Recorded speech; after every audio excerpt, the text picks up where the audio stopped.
Pag-usapan naman natin tol about sa bullying. Ikaw tol, naranasan mo na bang mabully nung nag-aaral ka pa tol? To be honest tol, di ko pa naranasan mabully. Kasi nag-aaral ako tol, ako talaga yung nambubully tol. Naalala ko nga tol yung first year high school ako tol eh.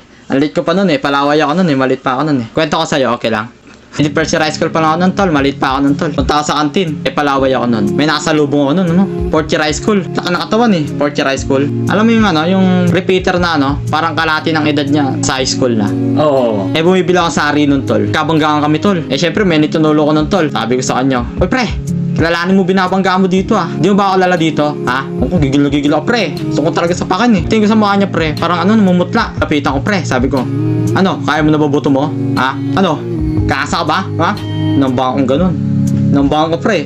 Gumanon siya. Kala ko papalag eh. Tapos pre, ano nangyari? Ha? Nangyari pre pagkatapos nun? Pagtapos nung pre, nawalan na ako ng malay nun pre. Nagising na lang ako, nasaan na ako nun eh. Nasa clinic na ako nun tol eh. Mag-uwian na. Pero may nagkwento sa akin tol, kaklase ko. Binigla daw ako sa panga pre. Kaliwete pala eh. Puro, di ko na lang napansin tol. Kasi busy rin ako sa homework nun eh. Bali, anong matututunang lesson learned dyan tol? Bali, ang matutunan dun tol is nakain ng pusa ang ibon.